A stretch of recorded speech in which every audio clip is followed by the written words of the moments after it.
मेरा राज तश तसबाम हो चुका था। सारे शहर की पुलिस को चौकस कर दिया गया होगा। मेरी तलाश में जगह जगह छापे मारे जा रहे होंगे। मैं दिल में सुजाता का भी शुक्रगुजार था कि उसने मुझे अपने घर आने से रोक दिया था, वरना मैं इस वक्त दिल्ली किले के तंगो तारीख तहखाने में बंद होता और मुझ पर तरह तरह का तशद्दुद किया जा रहा होता। मेरे पास सिवाय उन कपड़ों के जो मैंने पहन रखे थे और कोई लिबास नहीं था। जेब में 300-400 रुपए थे। दफ्तर का ID कार्ड था। गाड़ी के डैशबोर्ड में कैप्टन मेहता के नाम के कागजात पड़े थे। मैं इस गाड़ी से भी जल्द पीछा छुड़ाना चाहता था। रेलवे स्टेशन, लारी अड्डे या एयरपोर्ट पर जाना अपनी मौत को आवाज देने के बराबर था। पुलिस ने इन तमाम जगहों की लाजमी तौर पर नाकाबंदी कर रखी होगी। मुझे दूर से तिमारपुर की बस्ती की रोशनियां दिखाई देने लगी। मैंने लखनऊ रोड के नाके पर जाकर गाड़ी को दरियाए जमुना के बंद वाली सड़क पर डाल दिया। काफी आगे जाकर मैंने गाड़ी अंधेरे में एक जगह खड़ी की और बाहर निकलकर सर झुकाए खलील के कोने वाले क्वार्टर की तरफ चल पड़ा। सहन की बत्ती जल रही थी। गली खाली पड़ी थी। मैंने दस्तक दी तो अंदर से किसी की आवाज आई, कौन है भाई?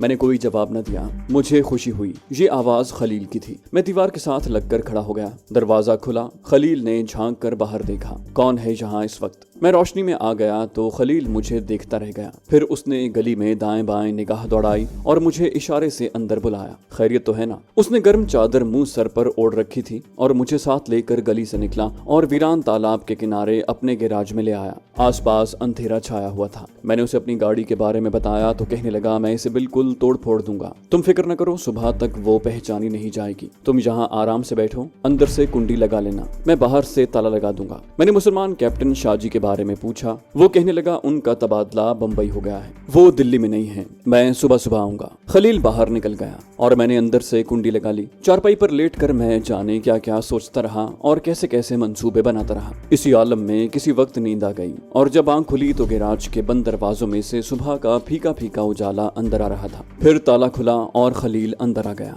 वो मेरे लिए नाश्ता लाया था। अब मैंने उसे सारी बात बताई कि मेरा राज फाश हो चुका है। अब तुम मुझे बताओ कि मैं किस तरफ रूपोश हो जाऊं, जहां मैं ज्यादा से ज्यादा 1-2 दिन ही रह सकता हूं। खलील नाश्ते का डिब्बा मेरे सामने खोल कर बोला, शाहजी यहाँ होते तो तुम्हें कोई मशवरा दे सकते थे। मुझे इन बातों का ज्यादा तजुर्बा नहीं है। वैसे अगर तुम पसंद करो तो यहाँ 1 हफ्ते तक तो रह सकते हो। वो मैं इसलिए भी यहाँ रहना चाहूंगा कि मेरी दाढ़ी बढ़ जाए। मैं दाढ़ी छोड़ रहा हूँ ताकि हुलिया किसी हद तक बदल जाए। तुम आज का अखबार नहीं लाए? खलील बोला, अखबार अभी कहीं नजर नहीं आया था, मैं थोड़ी देर में तुम्हें ला दूंगा। अच्छा, अब मैं जाता हूँ, थोड़ी देर के बाद आऊंगा। खलील चला गया और बर्तन भी साथ ले गया। जब वो दोबारा आया तो दिन काफी निकल आया था। मैंने जल्दी से अखबार लेकर खोला। दूसरे ही सफे पर मेरी तस्वीर के साथ एक 2 कालमी खबर छपी हुई थी। लोगों को खबरदार किया गया था कि कैप्टन मेहता नाम का एक पाकिस्तानी जासूस, जो असल में मुसलमान है, भारतीय हुकूमत के कीमती राज लेकर फरार हो गया है। जिस किसी को जहां कहीं नजर आए उसे पकड़कर करीबी थाने पहुंचा दे। अगर किसी को उसके बारे में कुछ मालूम हो जाए तो वो मुंदरजा झेल टेलीफोन नंबरों पर इत्तला करे। उसे 10,000 रुपए बतौर इनाम दिए जाएंगे।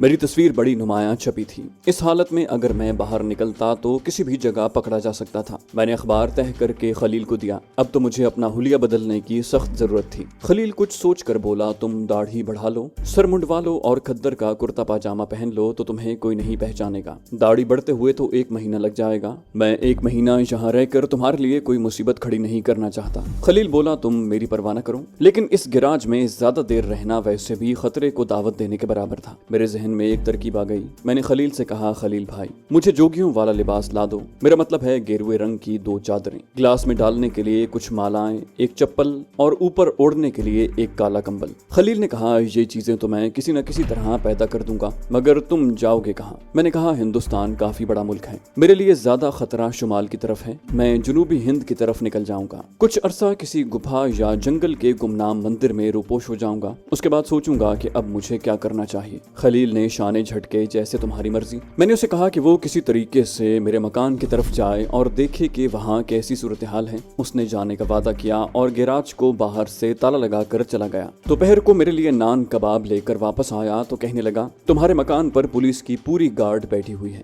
थानेदार ने वायरलेस सेट खोल रखा था और किसी से अंग्रेजी में बातें कर रहा था। मैं रक्षा सड़क पर खड़ा करके उधर से गुजरा था। मुझे कोई हैरत नहीं हुई। पुलिस को ऐसा ही करना चाहिए था। मैंने खलील से कहा कि वो जिस तरह से हो सके कि मेरे लिए जोगियों वाला लिबास ले आए। दूसरे दिन वो आया तो एक गठड़ी उसके साथ थी। इस गठड़ी में वो सब कुछ मौजूद था जिसकी मुझे जोगियों वाला हुलिया बदलने के लिए जरूरत थी। वो दिन भी मैंने गैराज में ही गुजार दिया और अगले प्रोग्राम के बारे में सोचता रहा। जनूबी हिंद का इलाका मेरे लिए अजनबी नहीं था, मैं उसके चप्पे चप्पे से वाकिफ था। सवाल ये पैदा होता था कि मैं किस तरफ जाऊं कि पुलिस और खास तौर पर खुफिया पुलिस की नजरों से महफूज रहूं। हिंदुस्तान में जोगी साधु जगह जगह फिरते मिल जाएंगे, लेकिन मंदिरों के इलाके में जब कोई नया जोगी या साधु जाता है तो लोग एक नजर उसे जरूर देखते हैं। काफी सोच विचार के बाद आखिर फैसला किया कि मुझे जनूबी हिंद में रामेश्वरम के कदीम मंदिरों की तरफ जाना चाहिए। मैं तमिल जबान बोल लेता था और उनके शास्त्रों और वेदों पर भी उबूर था। अब मसला दिल्ली से निकलने का था। पुलिस शहर से बाहर जाती गाड़ियों की जरूर चेकिंग कर रही होगी,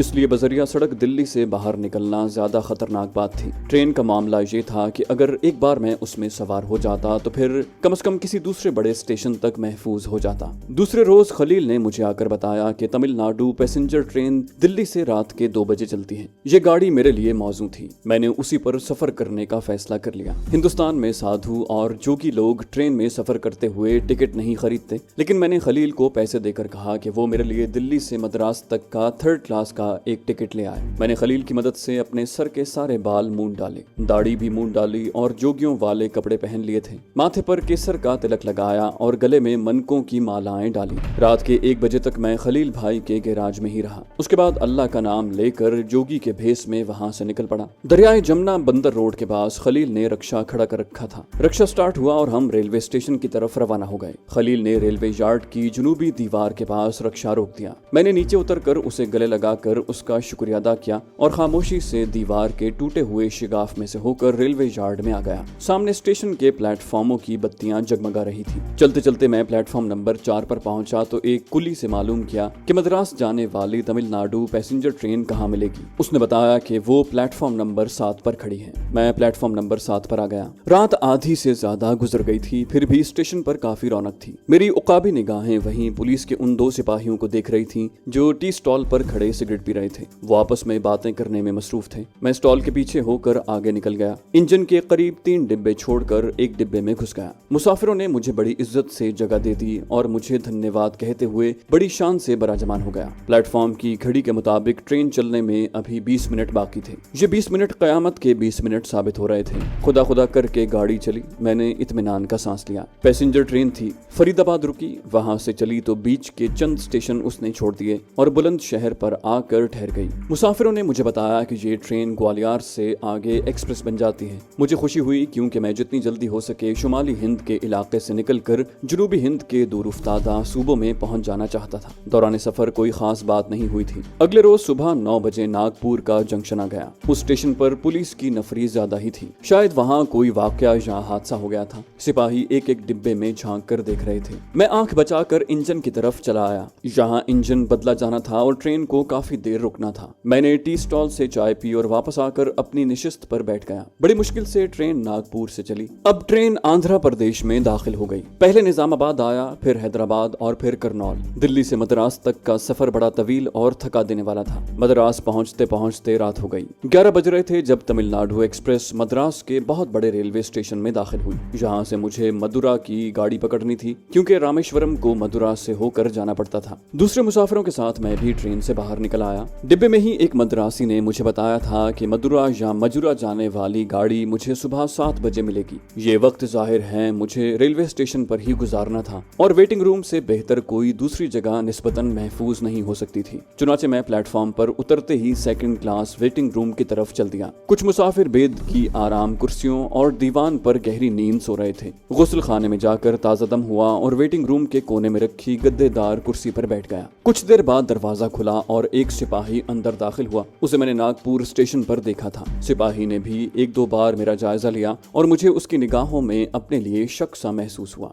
मैं होशियार हो गया मगर बेनियाजी से बैठा रहा। सिपाही मेरे करीब आकर उर्दू ही में बोला, तुम किधर जा रहे हो? मैंने उसे बताया कि मैं ब्रह्मचारी हूँ, रामेश्वरम की यात्रा को जा रहा हूँ। उसने आराम से कहा, मेरे साथ 1 मिनट के लिए बाहर आओ। मैंने कहा, बाहर ले जाकर क्या करोगे महाराज? जो बात है यही बता दो, हम तो जोगी ब्रह्मचारी हैं। सिपाही मद्रास का नहीं उत्तर प्रदेश का था और शायद नागपुर से ही मेरा पीछा कर रहा था। बोला, बाहर तुमसे एक बात करनी है। मैं दरवाजे की तरफ बढ़ा। मेरा ख्याल था कि वो आगे आगे जाएगा मगर वो दरवाजे से एक तरफ हट कर खड़ा हो गया। जैसे मुझे रास्ता दे रहा हूँ। मैं तेज तेज कदम उठाता दरवाजे तक गया और बाहर झांक कर देखा। 6-7 पुलिस कांस्टेबल निस्फ दायरे में खड़े थे, गोया मुझे गिरफ्तार करने की पूरी तैयारी हो चुकी थी। मैंने एकदम से दरवाजा बंद करके कुंडी लगा ली और छलांग लगाकर अंदर वाले सिपाही के ऊपर गिरा। वो मेरे बोझ के नीचे आ रहा था। कुछ मुसाफिर शोर सुनकर हड़बड़ा कर उठ बैठे। मैंने सिपाही की गर्दन पर पूरी ताकत से अपना सीधा हाथ मारा। वो पीछे को लुढ़क गया। मैंने गुस्ल खाने की तरफ दौड़ लगा दी,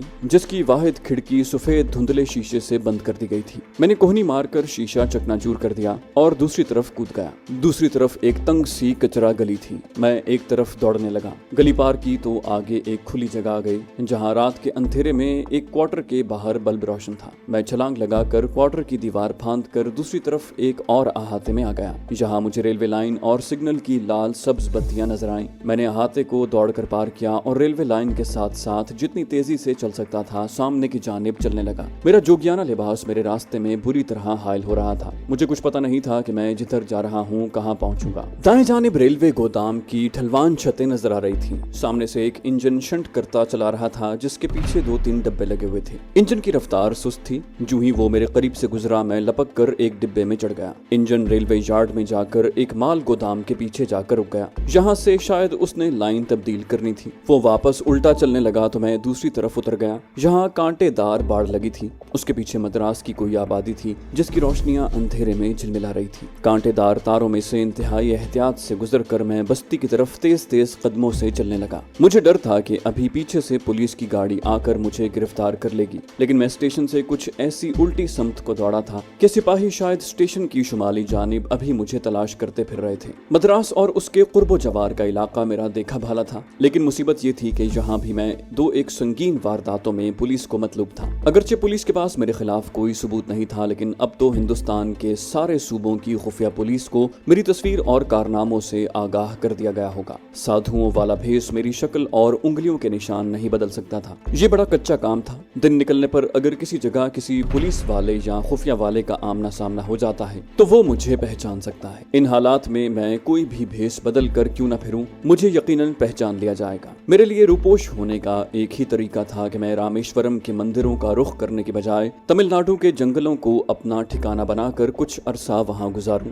जब हालात मामूल पर आ जाएं तो मैं अपने हेडक्वार्टर से राब्ता पैदा करके किसी नए रूप और नई शक्ल में दुश्मन के खिलाफ अपनी सरगर्मियों का आगाज करूं। इन्हीं ख्यालात में सरगर्दा मैं काफी दूर निकल गया। यहाँ एक जानिब दूर तक खेत फैले हुए थे और दूसरी जानिब अंधेरे में ऊंची जगह पर कारखानों की इमारतें थी। सड़क छोटी थी, उस पर अंधेरा था। ये सड़क आगे जाकर दो शाखों में बट गई। एक रास्ता कारखानों की तरफ जाता था और दूसरा खेतों की तरफ। कारखानों में रोशनियां हो रही थी। लगता था कि नाइट शिफ्ट चल रही है। सबसे पहले मैं अपने साधुओं वाले लिबास से निजात हासिल करना चाहता था। मुझे इस लिबास में मद्रास पुलिस ने देख लिया था। अब जरूरी हो गया था कि मैं अपना हुलिया तब्दील कर लूं। मैं सड़क से उतरकर खेतों और दरख्तों के पीछे पीछे होकर चलने लगा। मेरे पास सिवाय 200-300 रुपयों के और कुछ न था। जब चलते चलते मैं थक गया तो एक जगह बैठ गया। कुछ देर सस्ताने के बाद मैंने फिर चलना शुरू कर दिया, यहाँ तक कि दूर मुझे किसी रेलवे स्टेशन के सिग्नल दिखाई देने लगे। मेरे दिल में ख्याल आया कि अगर यहाँ से मुझे आगे जाने वाली कोई गाड़ी मिल जाए तो मैं मद्रास से दूर हो जाऊंगा। मैं उसी जानिब चल दिया। इत्तेफाक ऐसा हुआ कि मैं जिस वक्त उस छोटे से स्टेशन पर पहुंचा, एक पैसेंजर ट्रेन वहां खड़ी थी। मैंने एक मद्रासी देहाती से पूछा कि ये ट्रेन कहाँ जा रही है। उसने मुझे हाथ जोड़कर बड़े एहतराम से बताया कि गाड़ी रमाकलम जा रही है। मैंने उससे भी मालूम कर लिया कि ये गाड़ी ब्रांच लाइन पर सफर कर रही है और मेन लाइन यानी मजुरा वाली लाइन से इसका कोई ताल्लुक नहीं। मैं भी यही जानना चाहता था और सोच रहा था कि मैं मेन लाइन के शहरों को छोड़कर ब्रांच लाइन के इलाकों की तरफ निकल जाऊं। मैं ट्रेन में सवार हो गया और ट्रेन अपने सफर पर रवाना हो गई। सारी रात ट्रेन नीम पहाड़ी इलाके में सफर करती रही। सुबह हुई तो कांचीपुरम का स्टेशन आ गया। ये बड़ा अहम जंक्शन था और यहाँ से बेंगलोर और मैसूर की तरफ गाड़ियां जाती थी। जितनी देर ट्रेन जहाँ खड़ी रही, मैं ऊपर वाली बर्थ पर दीवार की तरफ मुंह करके पड़ा रहा। इंजन ने विसल दिया तो मैंने खुदा का शुक्र अदा किया। यहाँ से ट्रेन बेंगलोर जाने वाली लाइन से हटकर जनूबी हिंद के मरकजी घने जंगलों वाले इलाके धर्मपुर की तरफ हो गई। मैं बड़ा खुश हुआ। मैं इन्हीं घने और दूर उफ्तादा जंगलों में निकलना चाहता था। धर्मपुरी का स्टेशन बेंगलोर और तिरुचिरापल्ली के अहम शहरों के दरमियान मेन लाइन पर वाक़ है, मगर मैं धर्मपुरी नहीं जा रहा था। शाम के वक्त मुझे मुसाफिरों की ज़बानी मालूम हुआ कि धर्मपुरी रात के 11 बजे आएगा। इसका मतलब था कि मेरा ट्रेन से उतरने का वक्त आ गया था। अभी दिन की रोशनी में रात गुजारने का कोई ठिकाना तलाश कर सकता था। मैं ट्रेन के रुकने का इंतजार करने लगा। ट्रेन एक छोटे से स्टेशन पर रुकी तो मैं उतर पड़ा। ये एक बहुत ही छोटा स्टेशन था। मेरे सिवा यहाँ कोई दूसरा मुसाफिर न उतरा। रेलवे का एक काला कलोटा दुबला पतला मुलाजिम पाँव से नंगा, हाथ में सब्ज झंडी लिए स्टेशन की इकलौती कोठड़ी से निकल कर बाहर आ गया। ट्रेन आगे चल दी तो वो झंडी लपेटता कोठड़ी की तरफ गया, फिर मेरी तरफ देख कर रुक गया। हाथ जोड़कर नमस्कार किया और तमिल में पूछा कि मैं कहाँ जाना चाहता हूँ। मैंने कहा मेरे गुरु ने मुझे शोनाथम के पुराने मंदिर की यात्रा के लिए भेजा है। क्या तुम बता सकते हो कि ये मंदिर यहाँ से कितनी दूर होगा? वो गर्दन खुजाने लगा। महाराज, यहाँ से तो पटापली का सिर्फ एक ही गांव है। उस गांव में विष्णु जी का एक छोटा सा मंदिर है। शोनाथम मंदिर तो यहाँ कोई नहीं। मैंने मुस्कुराते हुए कहा शायद दूसरे गाँव में हो, मैं तलाश कर लूंगा। और मैं स्टेशन से निकलकर पटापली जाने वाले कच्चे रास्ते पर हो लिया। अंधेरा लम्हा ब लम्हा बढ़ता जा रहा था।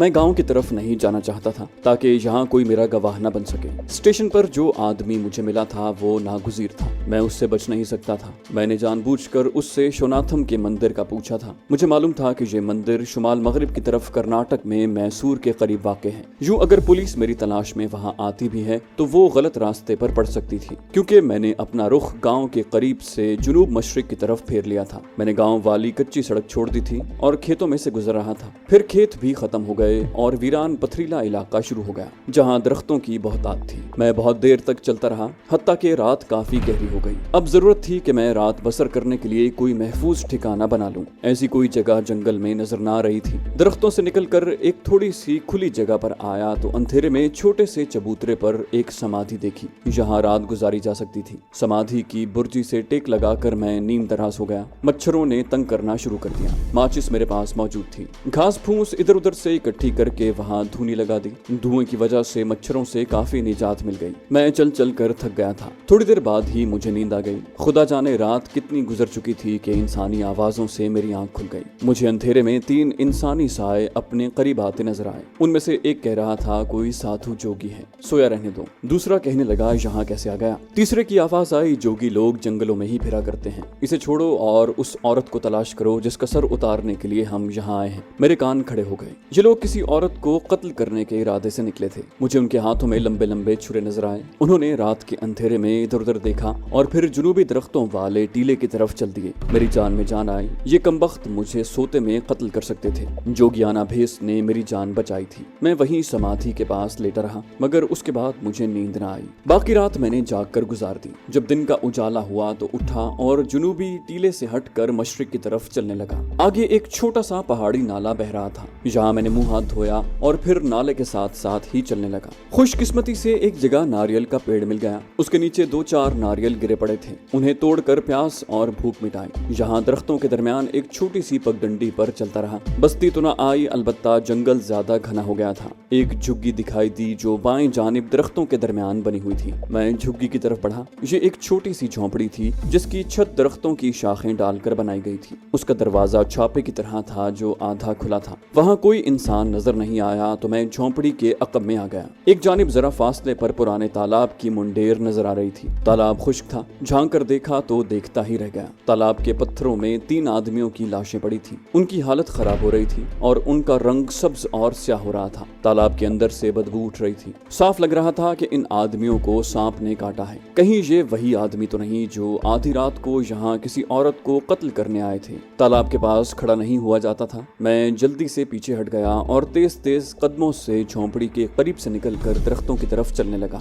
ऐसा लगता था कि इन्हें सांपों ने काटा है और फिर किसी ने इन लाशों को घसीटकर इस तालाब में फेंक दिया है। मैं वहां से जितनी जल्दी हो सके दूर निकलना चाहता था। दरख्तों का घनापन खत्म हुआ तो जरा खुली जगह आई। एक जगह से झरने की आवाज आ रही थी। गर्मी लग रही थी। मैंने सोचा कि यहाँ नहा लेना चाहिए, नहाने से ताजा दम हो जाऊंगा। ये नदी दरख्तों के पीछे जरा नशेब में थी। मैं घास की मुंडेर पर से होकर नीचे उतरने ही लगा था कि मेरे कदम अपने आप रुक गए। नदी में एक औरत नहा रही थी। वो कमर तक पानी में थी, शायद नदी में बैठी हुई थी और सर नीचे किए बाल धो रही थी। मैं पीछे हट गया। सोचा ये औरत जब नहा कर वापस चली जाए तो मैं मैं नहा लूं। नदी से हटकर मैं एक तनावर दरख्त के पीछे बैठकर इंतजार करने लगा। वहां बैठे बमुश्किल 5 मिनट गुजरे होंगे कि मुझे सांप की फुनकार सुनाई दी। मैं जल्दी से उठकर दरख्त के पीछे हो गया और जिधर से फुनकार की आवाज आई थी उधर देखने लगा। एक काला सांप जमीन पर रेंगता चला रहा था। उसने अपना फन उठा रखा था। वो तेजी से फुनकारता हुआ नदी की तरफ चला गया। मैं डर गया कि अब औरत की खैर नहीं, मुझे उसे खबरदार कर देना चाहिए, लेकिन जाने क्यों मैं अपनी जगह से हिल न सका।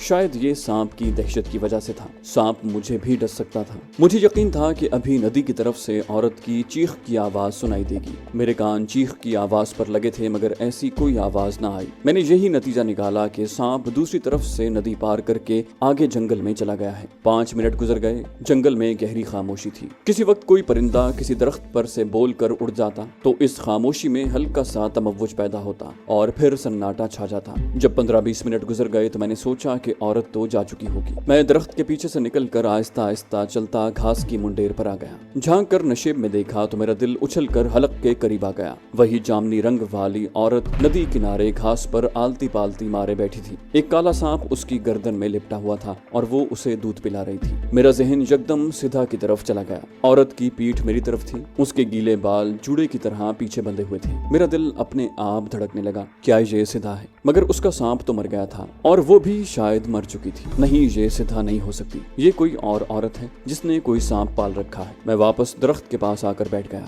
10 मिनट मजीद गुजर गए। अब जो मैं दरख्त के पीछे से निकल कर नदी की तरफ बढ़ा तो मुझे एक दराज कद औरत इस हालत में दरख्तों में से निकल कर आती नजर आई कि काला सांप उससे लिपटा हुआ था। उसके जूड़े में सुर्ख फूल लगा हुआ था और वो सांप को प्यार करती एक आजाद नागिन की तरह जंगल में चली आ रही थी। मुझे देखते ही वो रुक गई। मैं भी वहीं ठिठक गया। अचानक वो दोनों बाजू फैलाकर मेरी तरफ बढ़ी। मेरे पति देव रघु, मैं जानती थी तुम मुझे इस जन्म में जरूर मिलोगे। ये सिद्धा ही थी।